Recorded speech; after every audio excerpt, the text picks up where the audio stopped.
Hello, hello, hello. Hi, I am Sylvia Hayes, and welcome to Good News at Primetime. We have a sad day today. Now, a couple of things. The first one is, if I'm not mistaken, Harry Belafonte has passed away. And if I'm not mistaken, that's what I heard today, that he passed away. And that's a sad day for me because that was one of the men I grew up loving. Harry Belafonte, Cindy Poitier. I love those men. Those are my idol, along with Billy D. Williams. Those were the three men in my heart. And to see, them passing away as they are going, it's heart-wrecking. So it's a sad day for that, but then it's also a sad day to know that all of these people are dying from guns. It's the guns that's killing people. And it is so heart-wrenching. So that's our power thought today. Our subject. Why do you want a gun? Why do you want a gun? As people buy guns for various reasons. So we need to talk about that. Why do you want a gun, and why do you feel a need to use it on people, especially innocent people? And why do you have it around kids that don't know any better and they just use it as a toy and kill people? Why do you want a gun? That's my question for today. We're gonna Before we get into our topic though, let me bring up my book, Power Thoughts, Empowering You to Be Successful in Life.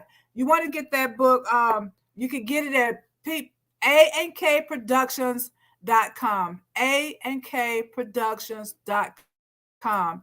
Every senior, be it high school or college, that leaves school this year need to leave with that book in their hand. It is very powerful. They will find it useful. You will be glad that you gave it to them because it will enhance their lives tremendously in one way or another. Okay, so without further ado, we're going to just go ahead and bring on my co-host so we could talk about this disturbing thing, this death by the guns. Hey, Reggie, how are you doing today? What's up there, Miss Sylvia and the good news audience? Interesting topic. One of the most controversial topics in America. I got on my Bubba hat, so you know which way I'm swinging. Uh, but definitely want everybody to like, share, and subscribe over here at Square Mile Media Atlanta. Hit that notification button. But we on that real hard topic, the right to bear arms, the Second Amendment. Um, I always say, the First Amendment is freedom of speech, and the Second Amendment is the right to bear arms. Because when you talk a lot and can't back it up, you better have a way to back it up, and that's where the Second Amendment comes. But in all reality, the Second Amendment, it protects an individual's right to possess a firearm unconnected with service in a militia, and it is to be used, that arm, for traditional lawful purposes, such as self-defense within the home. And when we think about the Second Amendment, there's a lot of controversy that surrounds it. Uh, Personally, um, I believe we should have the right to bear arms. During the time Mm-hmm. period where the Second Amendment was initiated, that was a kind of paranoid time period in America where I think it was proposed by James Madison to allow for the creation of civilian forces that can counteract a tyranny from the federal government. This gets a little complicated when you start to explain it to people, because back then, the only thing you had was a musket and a pistol. So you had the musket, you had to pack it with some, gunpowder. So you might be able to get 2 or 3 shots out, and you had a pistol. So you might be able to get 2 to 3 shots out if you had that musket and a pistol. Remember those pistols? You pull the trigger back, and you only had one little bullet ball bearing in there, and that was it. So during that time period, the weapons were not as strong as they are now. But there was a need. And I got a friend here that's I know how he feels about the Second Amendment, the right to bear arms. But guns don't kill people. It's the people who kill people. Right. And you know what? And I was thinking about this a while ago. I know this may sound like a little racist. I know it will. But, you Okay. know, when they say make America great again, you know what would make America great if we remove all those people who brought those guns over here? Because when the Indians were here, they didn't have guns. They didn't have jails. They had plenty of food, and you know they didn't have to worry about crime.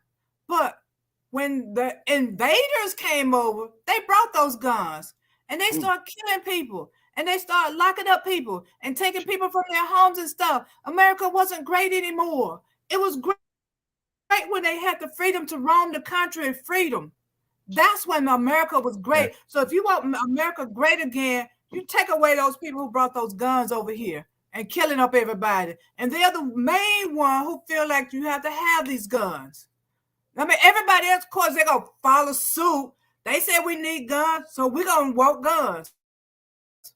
You know, they're going to follow suit, you know, because, you know, it's been brainwashed.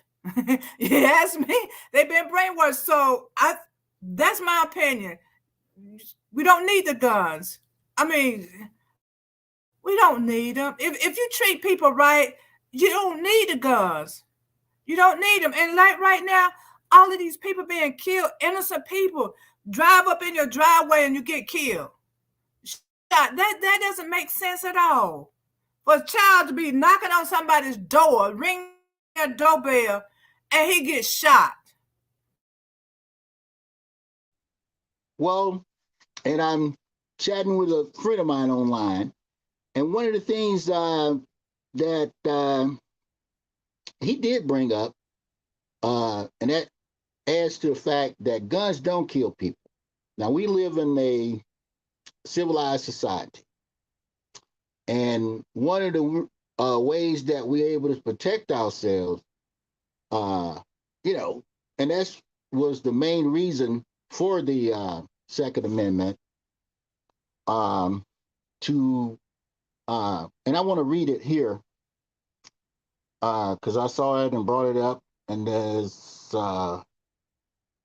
what is the most, but one of the main reasons for the Second Amendment is not to kill people. And I know sometimes we have uh, a cross mindset when it comes to guns. We think guns kill people.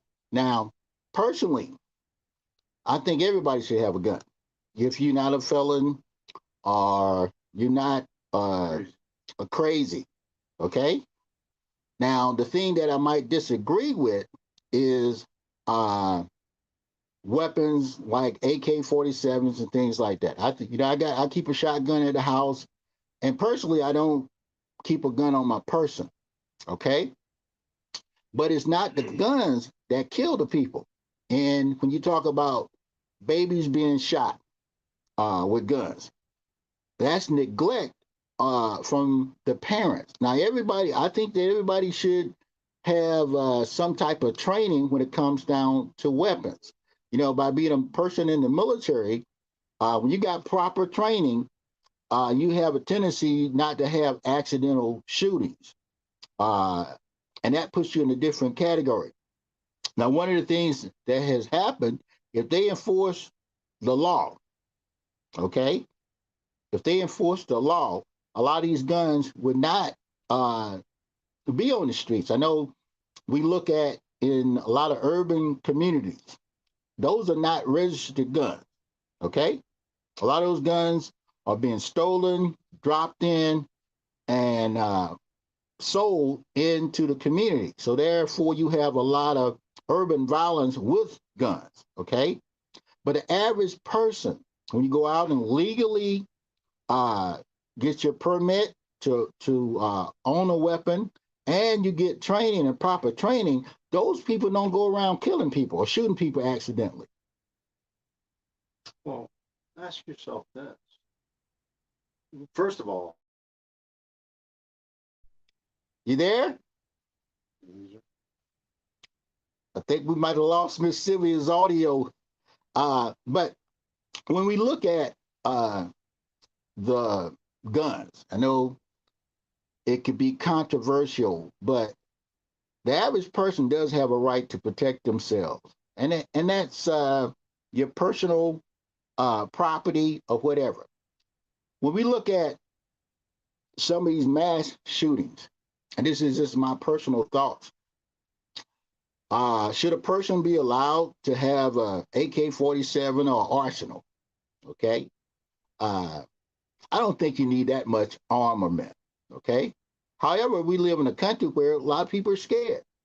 A lot of people, when I talk to them, they say, "Drummer, if the criminals have such an overwhelming supply of weapons, I got to have something to protect me and my family." So that's why you have a lot of people buying multiple guns, and America is the most armed society. I think the citizens in America have more weapons than than some armies. Yeah, we got more weapons than some armies. However, when you properly train and you know what a weapon can do, for instance, I have a friend that all of their kids were trained on weapons early. And by being in Georgia, they grew up hunting. But when you grow up around weapons and you find out what they're really for, you don't have the curiosity to be Billy Bad Butt thinking you got a gun and you the man. You don't have those things because you know what a gun to do.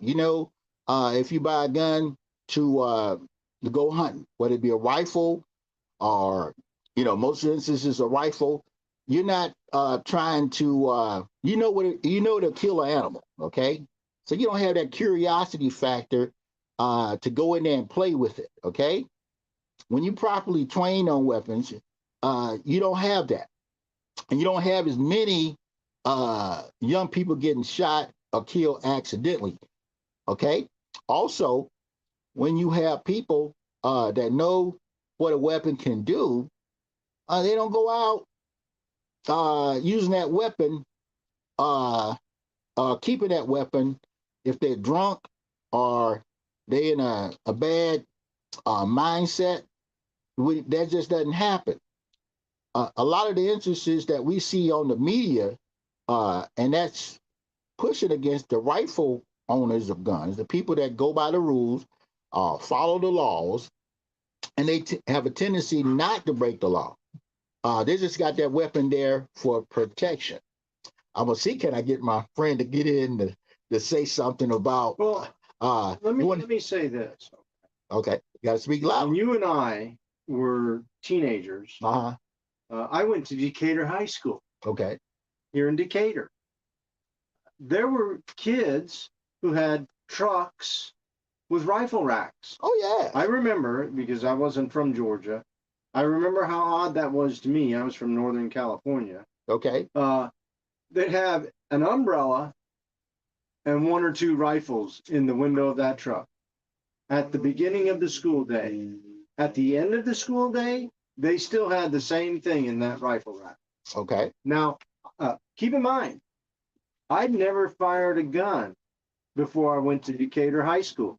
They had a 10-lane rifle range in the basement of the football stadium at Decatur High School in Decatur, Georgia. Okay. That's where I learned to shoot a gun. Well, and that's the one thing they don't teach them that in high school. They take it all away. Now, and she was making a comment about, and she said, I know it sounds racist, but not really. It doesn't sound racist. Who was the last black man killed by the police? Oh, they just had one. Where at? Right there. Tennessee. Tennessee, yeah. In Tennessee, right, yeah. Right. But nobody is going to talk about the 200 black people, men, women, and children, who are going to be killed before the next black guy gets killed by the police. Nobody's going to talk about that. and it may be 2,000. That's what we need to talk about. Why? Why is that happening? Okay, why? Well, the mass shootings are happening because the news talks so much about it. The next crazy guy wants to outdo the last guy. Yeah. Wants to be more infamous than the guy before. Wow. Because he's going to be on the news, and let's admit it, most of the time it's men. Right. Oh, yeah, yeah. They're going to be more infamous than the guy before him. Mm. That's the whole idea. We didn't have this 40 years ago when you and I were teenagers. Yeah, yeah. Well, because we didn't have a 24-hour news cycle that was going to just talk and talk and talk and aggrandize this person. Well, okay, Reggie. Hey, this is Adrian. Thanks and great conversation. But at some point, want to introduce your friend? We just heard this voice. Okay. Well, no, but I also wait. Hold on. I also want to throw it back to Sylvia. You ready? Yeah. Okay. Sylvia, well, you there? Come here. Meg, you looking good. Make sure you're in the camera. Sylvia, can you hold on, Reggie? Okay. Sylvia, are you back with us? We still can't. We still can't hear you. Okay. Well, introduce yourself. Hold on, Reggie. Okay. Give me 1 second. And thank you so much. You guys had great conversation, and I hated to interrupt. Sylvia's having some technical difficulties, and I just wanted to throw it back to her. And it seems like, Sylvia, you still got some problems because we still can't hear you. Yeah. So look, I'm gonna throw it back to Reggie, and he's gonna introduce his guest. And guys, if Sylvia can't get back in, Reggie, I'm gonna throw it over to you and your guest, and y'all share this conversation. And Sylvia, try to log out and come back in because we still got some time. Okay. Okay. All right, Reggie, I'm back to you. Sorry, guys, for interrupting y'all. Oh, that's cool. Yeah. All right. Introduce yourself, my brother. Hey, good evening. I'm Dan Lorenz. I'm a retired police officer of 35 years, 10 years a Marine. I learned to shoot a rifle in 10th grade at Decatur High School in Decatur, Georgia. They had a 10-lane rifle range underneath the football stadium. We never had guns in the home. My father was an immigrant. I'm Latino, and he was not anti-firearms. He just had 6 sons and 1 daughter, and we could be crazy. So he thought it would be dangerous to have them in the house. So we never had any as children. I have to say, I think and pray a lot about what's happening in our society today, that people feel compelled to just do violence the way they do. And I've talked with Reggie about this quite a bit. And I think, first of all, 2 of the components that are missing in our society, 2 of the most important components are shame and fear. Afraid of punishment and shame, bringing shame on yourself and shame on your family. Those things are gone because, to be honest, the family is what we should be worried about. The attack on the family. Fire, in 2016, there were more than 14 million police citizen contacts. And there were less than 1,000 shootings in the United States between police and suspects. I mean, think about it. 14 million contacts between the police and the public. And there were less than 1,000 shootings between the police and citizens. All we're going to hear about, quite honestly, from the news, and I heard this one time when I was a young police officer, they gave us a tour of WSB. If it bleeds, it leads. And you may have heard that. Or 11, dead or alive. Those were the little catchphrases.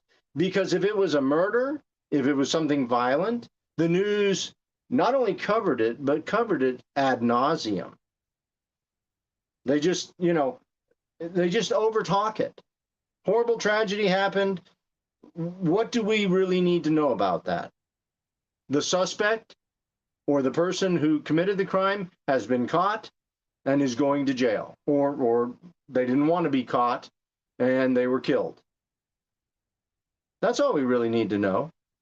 Why do we have to go on ad nauseum about these horrible incidents to the point that, you know, gosh, I feel like I know every victim of a shooting for the last year personally, and I don't. It's a horrible thing to have happen. We have to bring back that sense of fear and shame. People need to be afraid of breaking society's rules, but more importantly, they need to have shame. When you do something bad, people shouldn't say, oh yeah, you know, a lot of athletes and a lot of rappers get their creds by doing what? Their street creds. By doing what? By doing something that's criminal or antisocial or against our societal norms. They are elevated to a status of anti-hero because they go out and break the law. Well, You know? So this Yes, is Adrian, and first of all, thank you so much. I know you didn't expect to be. I love Drum. I've known Yeah. him So for a while. yeah. I've So known him thank for you. 20 years, and I love the guy. He motivates me.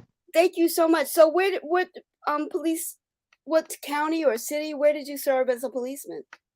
Here in Gwinnett County, Oh wow. I Okay. was a police officer for 26 years. Wow. And in the Marine Corps, I was a MP, and then I Okay. was a CID agent for 9 years. CID agent is a plainclothes detective. You might have seen that movie with Gregory Hines, where they were in Vietnam and they were CID agents. Yeah, I forget who the co-star was, but it was a good movie. That was me. And I will say this. The 35 years that I was a law enforcement officer, Mm-hmm. I never had to shoot anybody. Mm-hmm. The 35 years, I think, that I've owned firearms, I've never used them to harm anybody.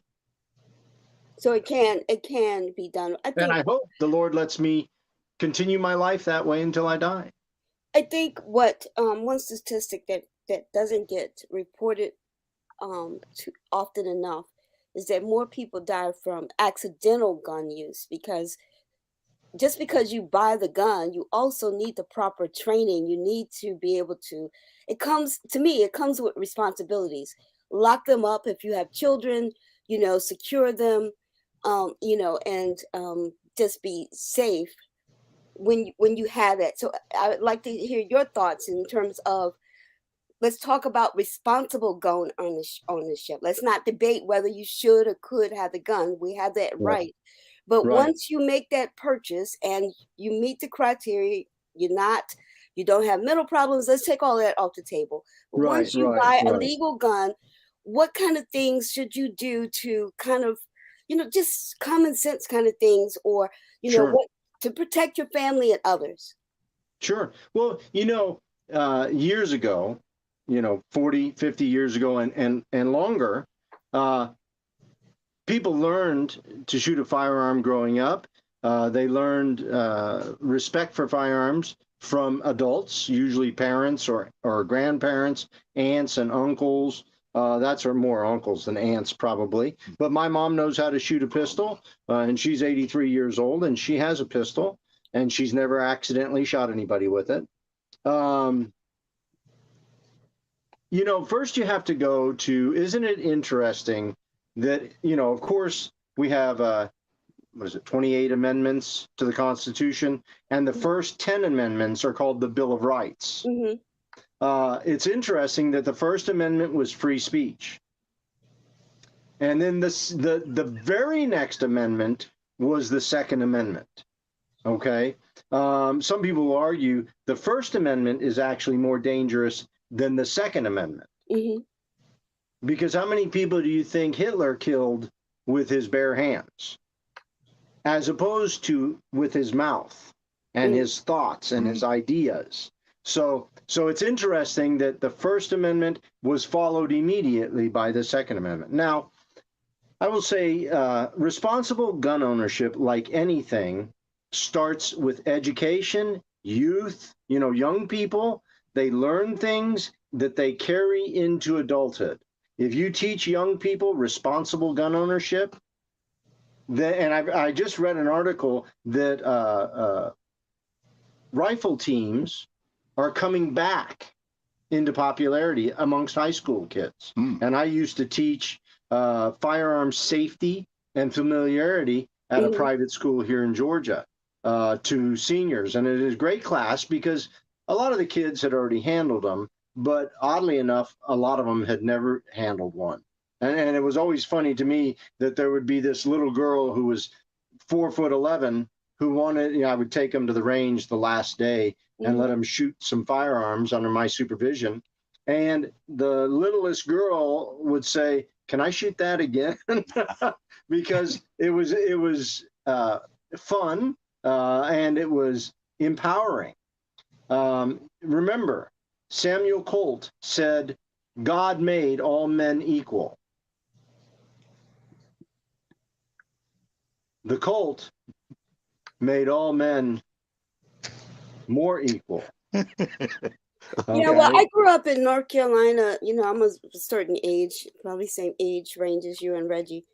My brother, it was standard. The boys always had BB guns. And they were taught as my mom wouldn't let us. Yeah, they had BB guns. I grew up in North Carolina, and they were taught as little boys who not to shoot. You don't shoot. You don't point it towards people. You don't treat dogs, cats, and that kind of things. But like you said, they could go hunting. They could shoot at squirrels. In North Carolina with free game. You know what I mean? Sure. And they might go in the evening pot. You know what I mean?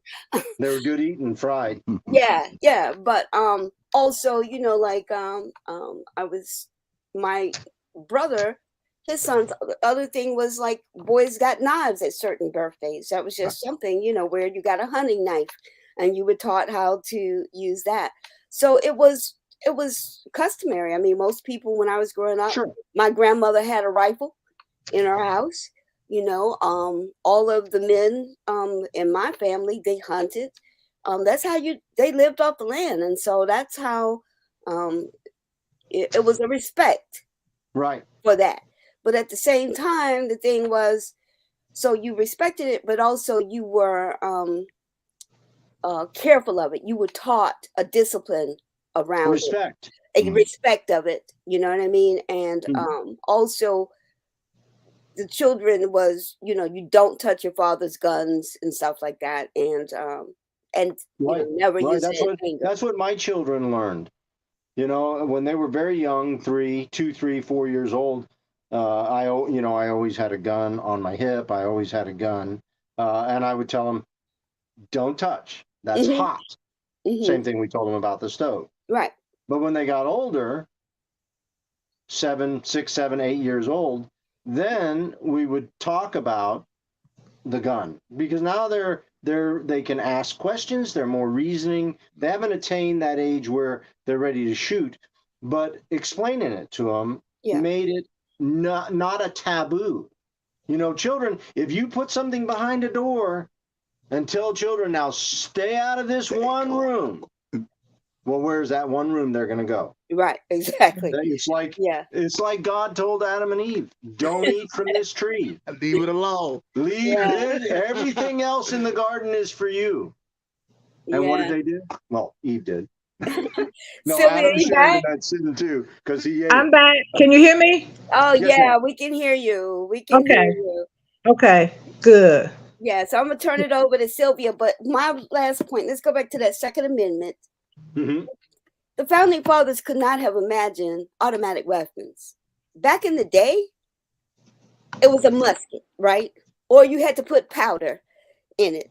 So they never imagined that you could press the trigger and hundreds of rounds are going off. The other part about the Second Amendment is we have to put it in the context of the revolution against the need for militia. Back then you didn't have standing armies, right? The army might call you up, so you're in your house and you have weapons because it was also to protect that the the militia would not turn on the people, right? So Right. so you cannot send the U.S. Army into and overthrow the people of the government such that the people could be armed. But let's say, something's happening and they have to say, hey, the Georgia men and women, we need to arm up. Let's look at Ukraine right now. You know what I mean? I mean, if somebody comes into Georgia and starts trying to overturn it, be it domestic or not, and the military is fighting, but the military is down, what do you have to do? Well, you best have some ammunition in the house because you might be on your own. So anyway, I'm going to throw it back over to Sylvia. Great conversation. And thank you so much for joining. My pleasure. My pleasure. It's all yours, Sylvia. Okay. Okay. My problem is I am seeing so many people being killed right now. That I am having a serious problem with that. Like with that. Just to give you an example, my cousin last night, he saw somebody who had an accident. He stopped to help them. Okay, my cousin is 60 some years old. He's a preacher. He stopped to help them. That man killed him, and took his truck. Here he was trying to stop and help somebody, and he killed him and took his truck. So I have a problem with that. And this kid who not rings the doorbell trying to pick up his siblings, and he gets shot. I have a problem with that. These girls get lost and they turn around in this man's yard, they get shot. I have a problem with that. They're killing off these young people. And one of the major things I thought about today, I'm going, if they kill off all these young people, who's going to be there to take care of me? Amen. So we're supposed to raise these young people so they'll be able to take care of us and continue with the world. But if they're killing them all off, who's going to be left to take care of us? Yeah. I agree with your sentiment. I will say this. The guy who shot that poor young man named Jarl, I think that's how you say his last name, Jarl. That poor young man should never have been shot.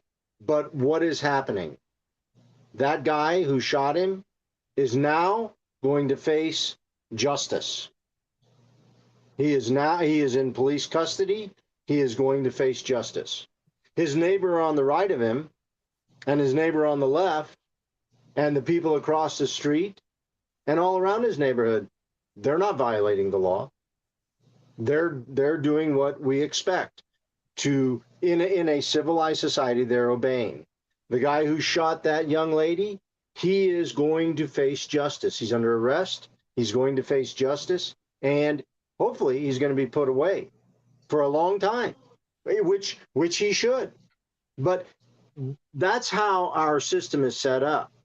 The thing about the Second Amendment that I think we have to first qualify is the Second Amendment was designed by our founding fathers as the leash that restrains the dog that we refer to as government.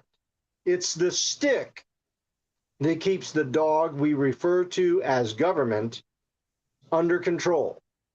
They recognized that unless the citizens were armed to fight back against an evil and corrupt government, then we were all enslaved by our own government.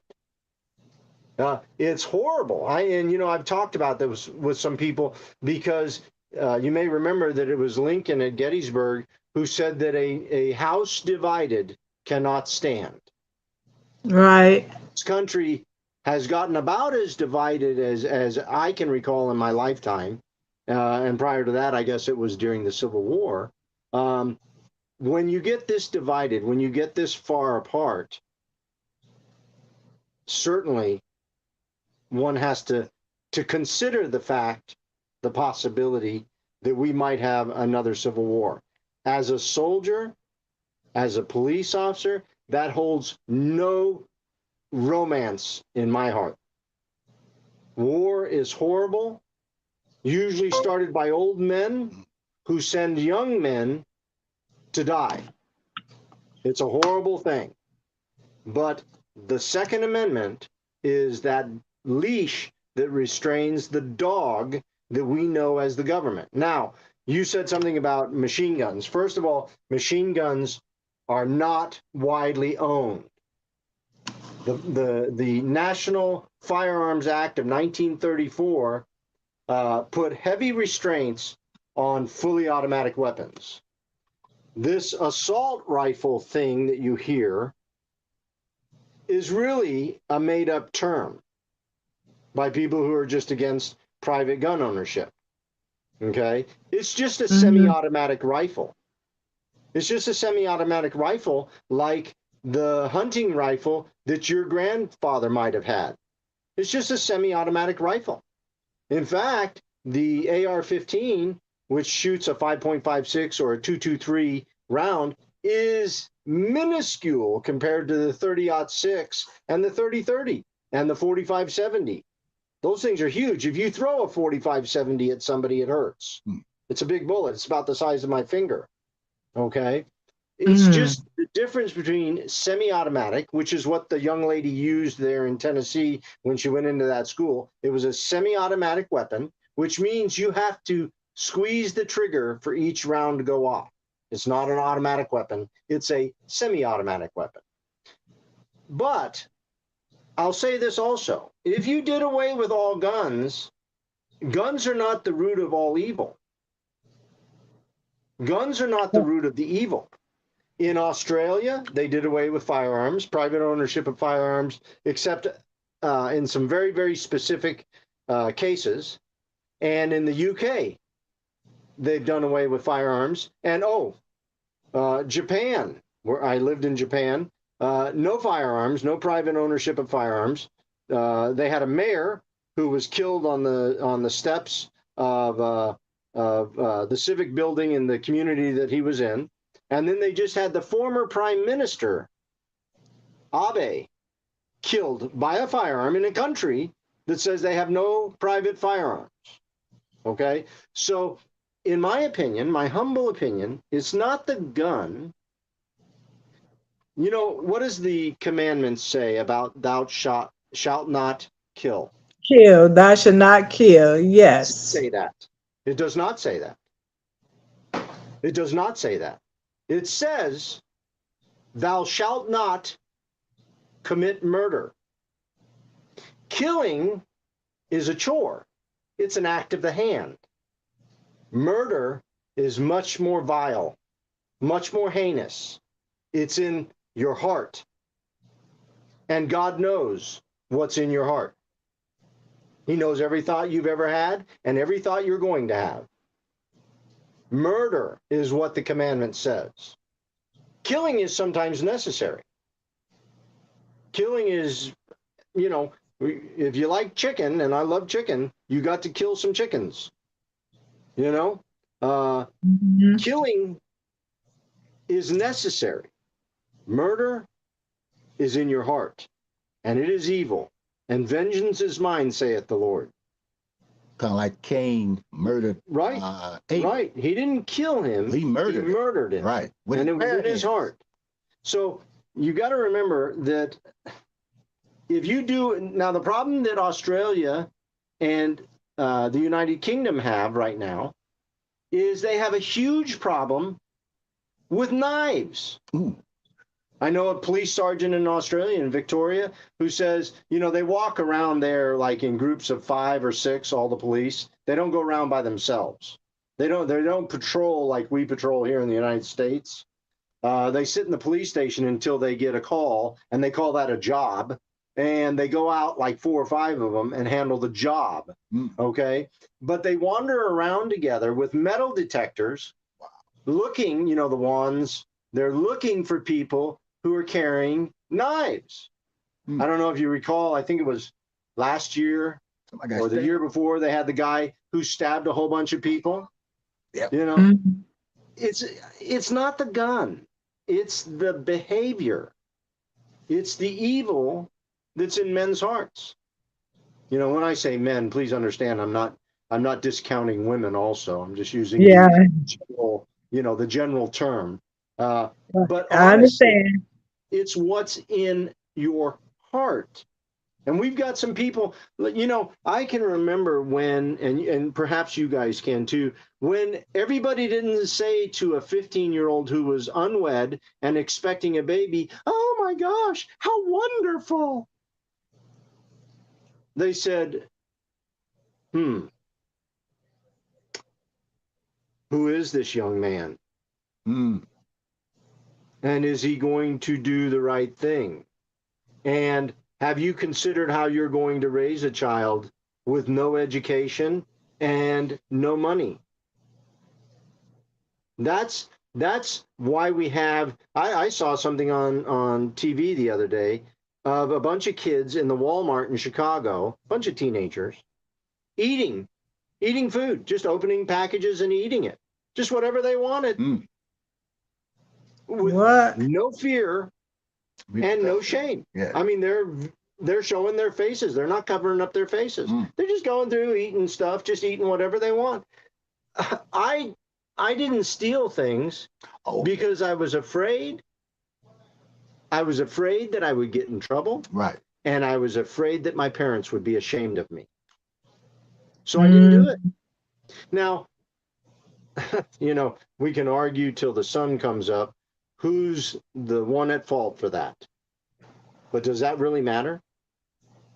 Who's at fault? Or does it matter that we fix it, that we change it? A lot of people are unfamiliar with this, but prior to the 1960s, in the United States, according to Insurance Actuarius, the most stable family unit in the United States was the Black American family. Mothers and fathers stayed married longer. They went to church more regularly than any other ethnic group. They had more children who they raised in a godly house. But what changed? What changed? Why did it go flippy-flop in 50 years? Because we've taken away the shame and the fear. That's why teachers don't have any control in the classroom. Kids don't have any fear and they don't have any shame. I have friends who work in the school system as police officers, and they're like, the new guy who came in, he has decided that no children of color should be punished. So they got a kid at one high school who brought fentanyl to school to sell. They got him. And another kid, and this in Gwinnett, I don't know about other school systems, another kid brought a 9mm gun to school. And they didn't, what they call panel, they didn't panel him. What's panel? That's where they go. That's where they go before a board. And I don't know all of the ins and outs, but they go before a board, and the board determines what punishment they should have. And usually there are certain things, drugs, weapons, that sends you to one of they call them the give schools. I'm not sure what that stands for. I apologize. But they're basically the problem where the kids who have discipline problems go. And they're much more strict. They actually have jail cells in the school. They're not bars, they're doors with a window in them. And they have a lot of big men teachers there. Oddly, I went there one time to handle a kid who had run away from the school. It's not a boarding school, it's just a normal high school with kids who are discipline problems. But we have to, number one, make the family the centerpiece of our lives. The family. I have my best friend from 8th grade. He's a black kid. He grew up in the same house that his parents, well, his mom, his father passed on, rest in peace. He grew up in the same house that his mom is still living in. When he got out of the Army, after 22 years in the Army, he bought the house directly behind them. And the first thing he did was put in a gate so that he could go next door and sit with his dad on the back porch. Wow. And visit with his mom and dad. Well, Because the family.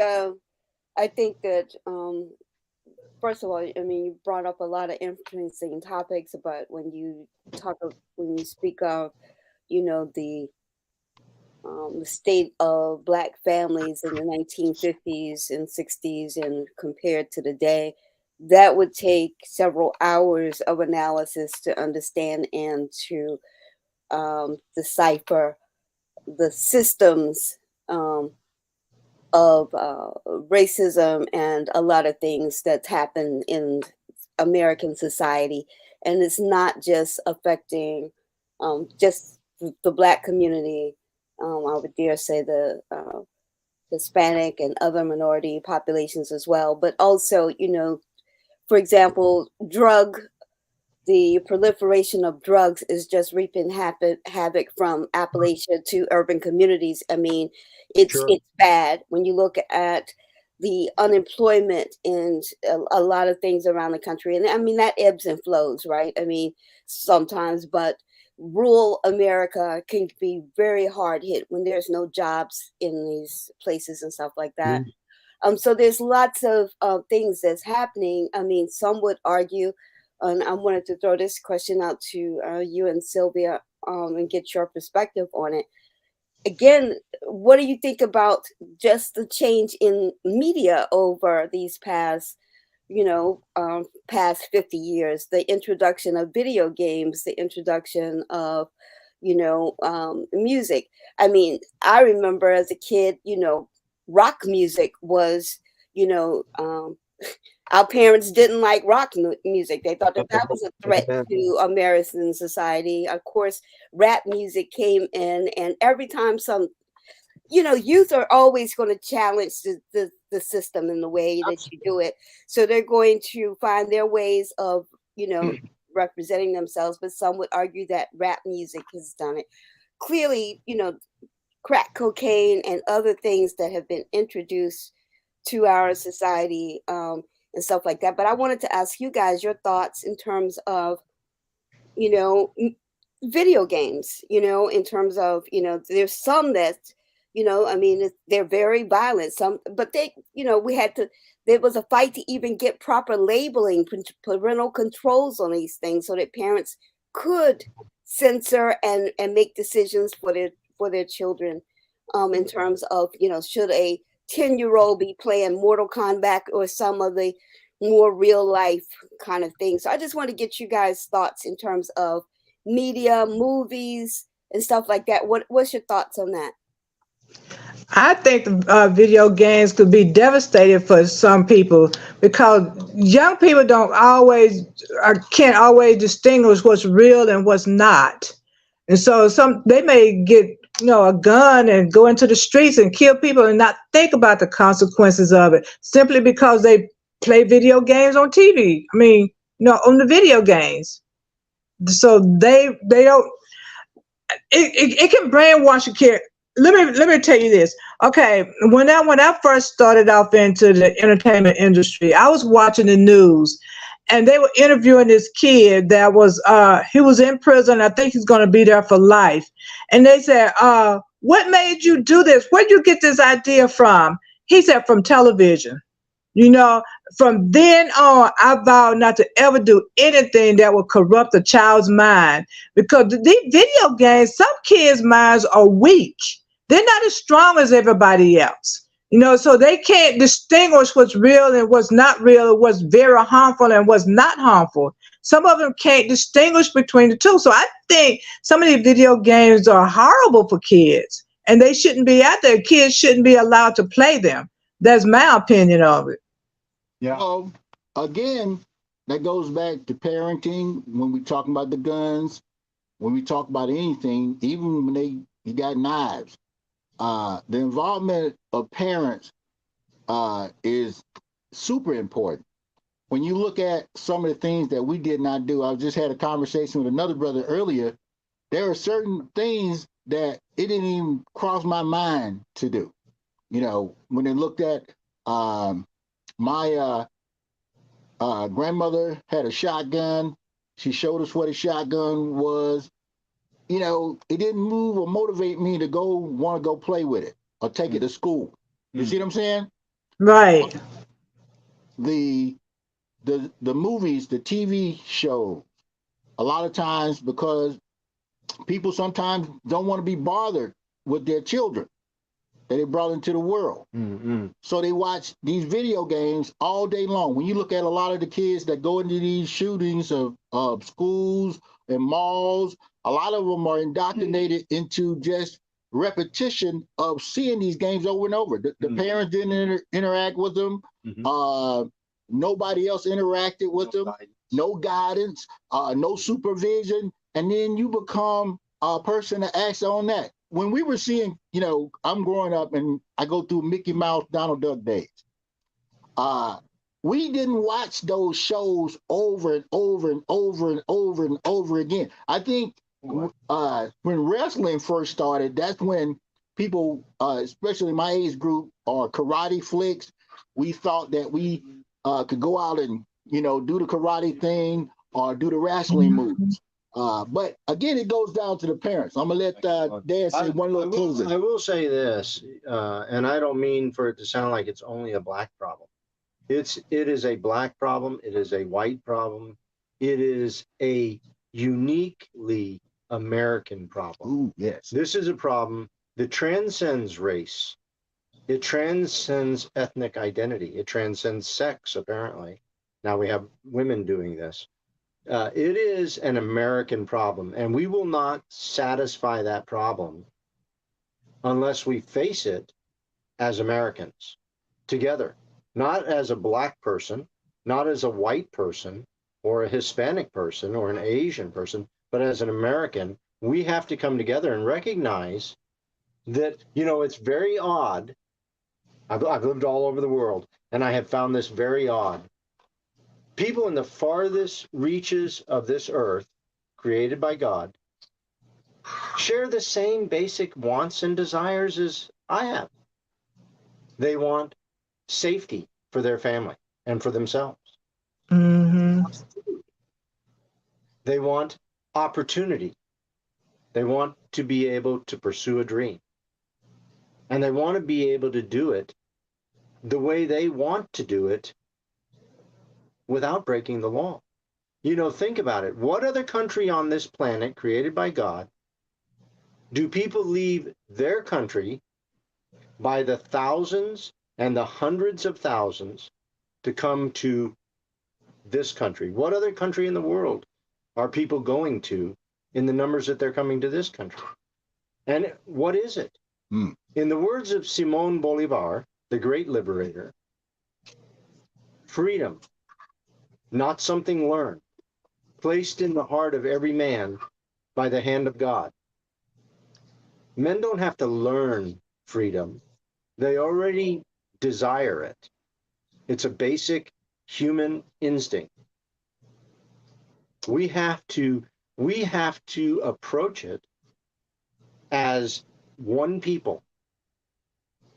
We can't, it won't be solved if we divide up into groups.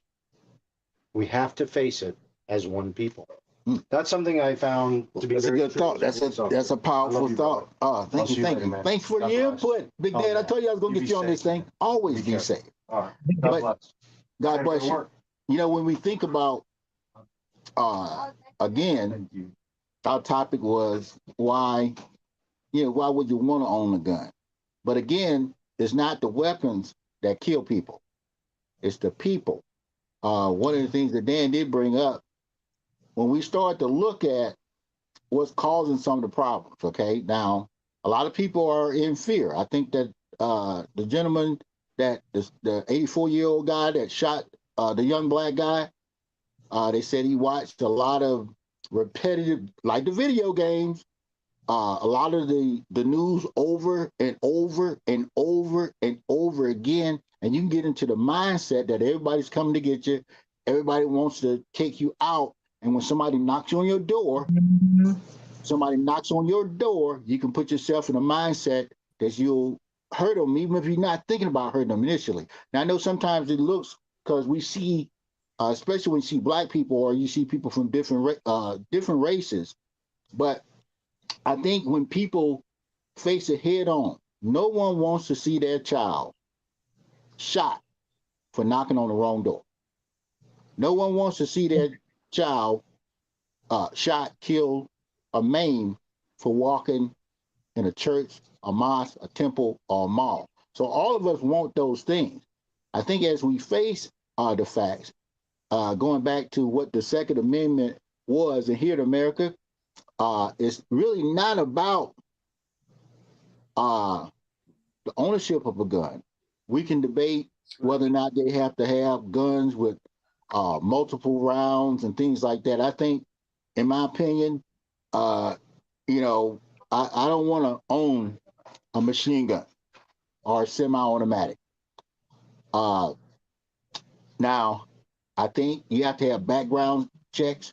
I think in situations, people, this is already in the Constitution. It says if you commit domestic violence or certain type felony, you shall not own a gun. Okay? So if you enforce the laws, the rules, since we are in a law and order type society and people follow those, then a lot of these problems would be alleviated. But because America hasn't faced this head on, you've drawn a line in the sand where one group of people say they come to take your gun. And once you create that fear that they're coming to take your gun, people go out and buy more guns. Okay? And all these things. Buy more guns to protect the one they got. Right. And you've got that type of mindset going on. On one side, you got the news coming on showing violent behavior in urban communities. So you got people saying, man, I got to protect myself. They're coming for me. And you got people that are believing that the government is coming to take their guns. I remember during the Obama administration, they bought more guns. People bought, black and white people bought more guns because they was thinking he was going to take the gun. Okay? And propaganda and nonsense. Nobody's going to take people's guns here in America. Okay? Too many guns out there. So the only thing that we can do is properly train, educate, empower, and motivate people to follow rules, and then hold them accountable for what they do when it comes down to crimes with guns. What are the disproportions? And share this with Dan. You look at something like Stand Your Ground. Because of racial disparity, Stand Your Ground was not looked at the same way when it was a young person or older person or a white person or a black person or a Hispanic person. You know, a lot of people said, well, you know, since I'm a white guy, Stand Your Ground applies to me. Well, if we look at the Constitution and we're reading it as though it's a document that's living today, that applies to everybody has the right to bear a gun. Okay, one of the things that happened, this happened in the 60s, Ronald Reagan was the governor of California. He put a restriction on gun ownership because the Black Panthers were buying guns. Okay? So we have to face so much head on and say, okay, are we going to do this across the board? And I think that we're starting to go into that direction. When you look at the National Rifle Association, when it comes down to lobbying for gun rights and gun safety, it should be across the board. Yeah, it should be. And the thing is, everybody have the right to bear arms, but there are consequences for certain people to bear arms. That's the problem. Now, you have that right, but if you use that right, then you could end up killed. or in jail. Yeah. So that's not good either. Well, even now with gun ownership, That's one of what the I things. think. Just Well, with go gun ahead. ownership, there's certain things as a gun owner, uh, I can violate the law if I discharge a firearm. Okay. Most of us, like Dan says, police officer hadn't had a fire shot in 30 something years. Okay. I've had a gun for the last maybe 20 years. The only time I fired that weapon was at the shooting range, and I stopped shooting on the holidays because there was negligent people shooting up and bullets going astray, and we had people shooting in apartments. You see, now Hmm. that's just Yeah. straight ignorance. Now those are negligent ways that people get shot, by firearms. Firearm didn't do it; it's just straight ignorance. Then we have fear factors. This is when a lot of people are scared. When you just like the video games, when you see something over and over and over, you see the news, you hear the music, and people start to believe that the most threatening uh, person with a gun, or even without a gun, is a black male. Okay, Mm. so Yeah. the fear factor moves and motivates people to hurt people without regards to human life, and then they regret it afterwards. So Yeah. when we look at responsible gun ownership, I think that if you own a gun, you should get proper training. When I was on a ship in the Navy, I carried a gun uh, when I was on watch. Okay, well, there are certain things. We only had one guy that discharged a firearm while on the ship. The Mm. whole maybe 2 years I was on there, he was playing with the gun. Went to sleep and the gun went off. Okay, well, Hmm. he immediately disciplined that individual and removed it. And those are the things that have to happen. People have to be disciplined when they either kill, hurt, or maim someone, and it can't be prejudiced upon race. You know what I'm saying? When it comes Yeah. down to stand your ground, you can't And just say, I think that's the problem now. A lot of people, when they use the gun to hurt somebody, a lot of people are not punished for it. yeah, Especially the white people. They're not punished. And I would expect that man who shot that kid to be in jail and not out, but they let him out. I well, don't, I don't, I don't understand that. well, they did, but that was after public outcry. Okay, now it should not be public outcry that moves and motivates people to punish someone for a crime with a gun. Okay, Mm-hmm. unfortunately, and that's got a lot to do with the media. That's got a lot to do with different communities. When people believe that they can do something and then they won't be held accountable. Unfortunately, race does play a role in that. Like I said, stand your ground. There was a Yeah. guy here in Atlanta a couple of years ago. I think he ended up, he ended up winning the case, but he was in the court for 3 to 4 years because he shot and killed a guy black guy that happened to shoot and kill a white guy at a white Waffle House.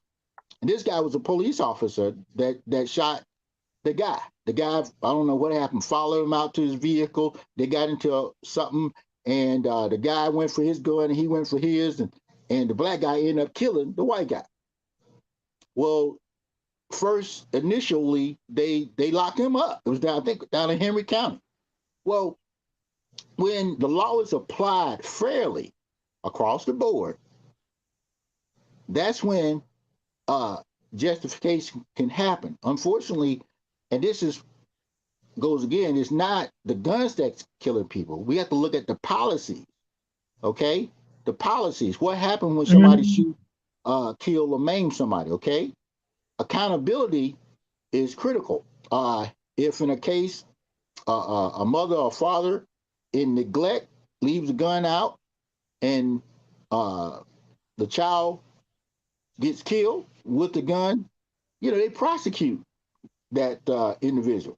Okay, and that's one of the things I think we push for more than just saying they should abolish the Second Amendment. They should enforce the law. Go ahead, Adrian. Yeah, I just want to say, I mean, there's going to be a lot of debate about the 84-year-old white male that shot the 16-year-old. I do want to say that for those of us who, as our seniors, as our relatives, our neighbors are getting older, there can be where, because of their age and stuff like that, like comes a time where they might not be able to drive anymore. Do they have firearms in their house? Again, back to that whole isolation thing of sitting there watching the news. And it is, like Dan said, if it bleeds, it leads all day long. It is somebody is being shot. Somebody's being doing this. It's crime, crime, crime. This is not to apologize for what he did, but this is for us to be sensitive to the fact that our seniors and stuff like that, they can be fearful. We got 30-something-year-olds, women in Atlanta, don't want to drive to gas stations. We all have a level of fear that we don't even know. Our bodies are just stressed because we live in this constant state of fear. The news will drive you nuts in terms of, I just saw a news story today. I don't know what town it was in. I think it was in Georgia, maybe. A 13-year-old was arrested for murder. Okay, kids are getting younger and stuff like that. Yeah, I'll share it with you guys. The 6-year-old that took a gun to school and shot his teacher. They arrested his parents after a while, and the parents had to turn themselves in. But I say that to say, just in terms of, let's just watch each other. Granddad, if you go and check on granddad, he's feeling isolated and stuff. Maybe you want to get a lock box for granddad's gun. So at least he got to think before he just can't, because it's not even safe for family right now.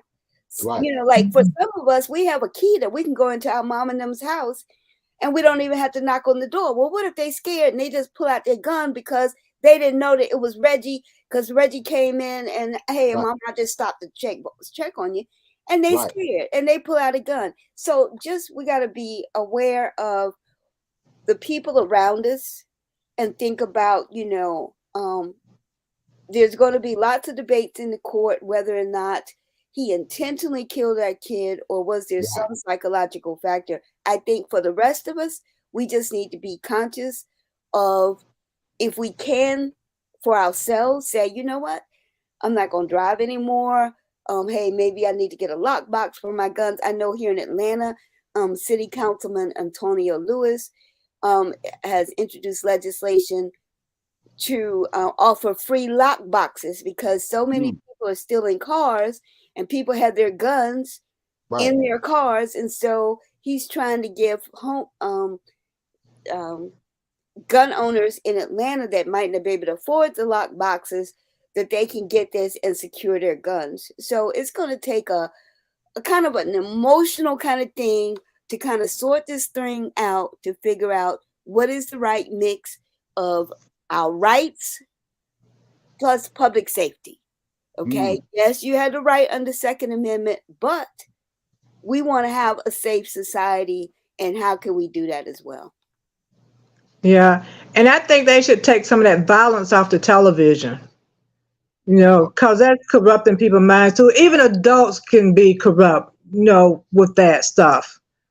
So I think part of that needs to come off. Put more comedy on there or something. It's kind of too late to put the genie back in the bottle when it comes down to violence. When you look at it across the board, you can put out nice, pleasurable content, and guess what people cater to?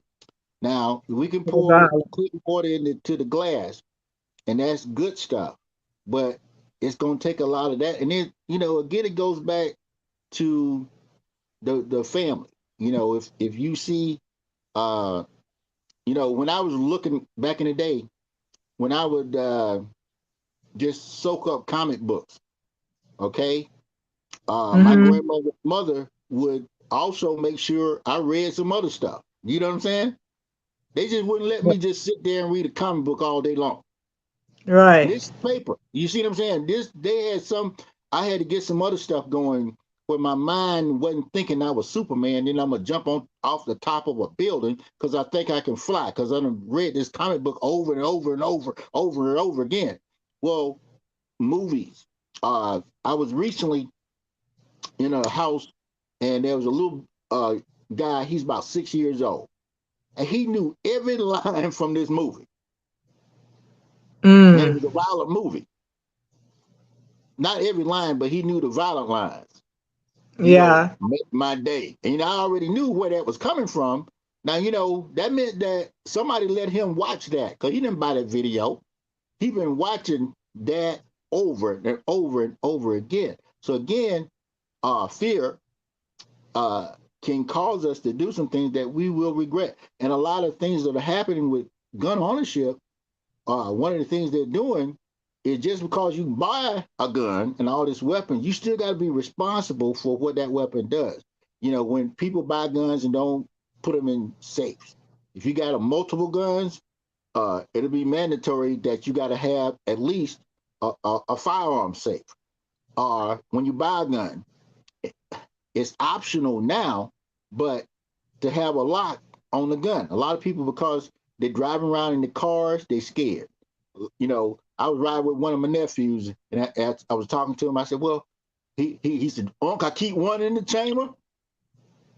Now that's very dangerous.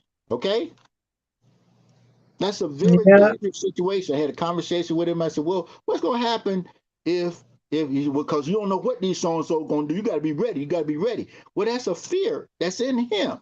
You see what I'm saying? He's got a fear, built-in fear, and it's against his own people. You know, and I don't know, did it make a difference? And I had to think because he's in a situation where he's out there more than me. You know what I'm saying? Yeah. So and I said, well, it's better that he got one ready in the chamber than not to be. And I'm thinking like the Wild Wild West. I'm saying, they that bad? Are they that bad? But then too, I think even though some people carry because they are fearful, but then the gun also makes more people brave and use it quicker than they normally would. Right. Yeah. Well, that's where education, you know, comes into fold. When you are brought up knowing what a gun can do, what do you learn from hunting? What you learn, you know, just say hunting. I didn't grow up with hunters, and I didn't have a BB gun. The first gun I ever had, I was 30 something years old. I had a gun when I was in the military, but it wasn't mine. Okay. Mm-hmm. But my first gun that I bought personally, yeah, I was like 30 years old. I bought just a 45, and that 45, you know, and over the years, you know, a 45, and I wanted a revolver, you know, but I didn't want a gun to impress nobody. You know how I never had a gun in the car. I've never had a gun in the car. Never. Only time I had a gun in the car when I bought it and took it home. Okay. Now, Mm-hmm. today, because of fear, people have guns in the car. Uh, I was this couple of years, not to just beat it like it's a dead horse, but again, people, and there has to be some type of like you say, making people feel a little bit better, a little bit more relaxed. But that goes back to the family, and then you don't want your family members that are nice people to get hurt by people out there that's scared and fearful, and they just happen to have a firearm. They can have a baseball bat or a knife. You know, the guy that he was talking about in England stabbed about 14, 15 people. I think he killed two. Ooh. Yeah. So we have to be careful with these guns.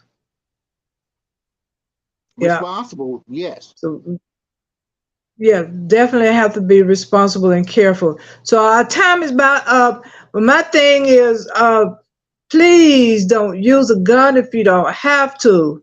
I mean, people are dying needlessly for these guns, from these guns, shall I say. It's not necessary. People, seem like to me, I feel like people are buying guns just to kill people.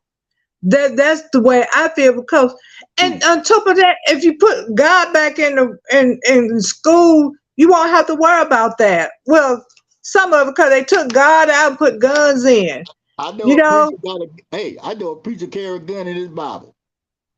yeah, but you did in school they kind of teach you to be a little bit more humble, and not so willing to hurt somebody. At that, when they were doing the Bible thing, at least it was when I grew up. I don't know what they're doing now, but when I grew up, it wasn't like that. So I don't just be careful with the guns. Don't be hurting somebody. Don't be so willingly to hurt somebody. And it's making you afraid to help people too. Just like my cousin was helping this person who had an accident, and then the man turned around and killed him. That make me wonder, oh, I shouldn't help anybody now because I might get killed. I turn around all the time in people's yard when I make a mistake. So am I afraid? Should I be afraid now to turn around and go the other direction because I might get killed? That's something to think about. And people with these guns is putting more fear in people. So more fear gonna mean more guns. Unless some people gonna just start hibernating, not go anywhere. That could be the other option. That it put in the hands, even if people order from their houses. I say is be careful with the guns. Amazon people dropping packages to the wrong door. Had an Amazon guy drop a package to the wrong door. I just went to the door, but I didn't shoot him. Yeah. Didn't shoot him. But somebody probably would, They have had people have had to run because somebody came to the door with a gun, So that's not cool at all. And they shouldn't be trigger happy, because you never know. You pull a gun on somebody might pull one on you. Both of y'all carrying. Oh, yeah, and they've had incidents where two people did die because of that. I mean, but again, we just have to talk, discuss more, become at peace with ourselves and each other. Yeah, we have to. So this is the conclusion for today. Peace be out. Peace be to everybody. Shall I say peace, peace, peace. We need that peace, and get rid of these guns, and you just got to get rid of them. Well, I know you need them for support. I mean, for protection, but some of it, all of this killing is not protection.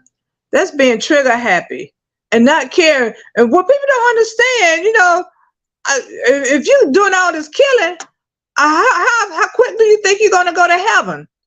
Because that's a notch in your belt that's taking you away from heaven. Because you shouldn't be killing. And that murder, you shouldn't be murdering people, taking lives. You shouldn't be doing that. And I can see if you're protecting yourself, yes, but all this senseless stuff, all I got to say is be careful. Think twice about these guns. We need to get some of them off the street because it's unnecessary. People are being harmed with them. Why do you need a gun if you're not being, in danger? Why do you need one? To protect yourself? I can see if domestic abuse woman gonna buy guns to protect herself. Yeah, I can see that. If you're living in a dangerous neighborhood and people are always robbing and stuff, I can see that. But then there's a lot of unnecessary killing. A lot of it. We got to stop it. We got to. So until next week, y'all be careful. Keep your eyes open and keep prayers up. Y'all have a good day.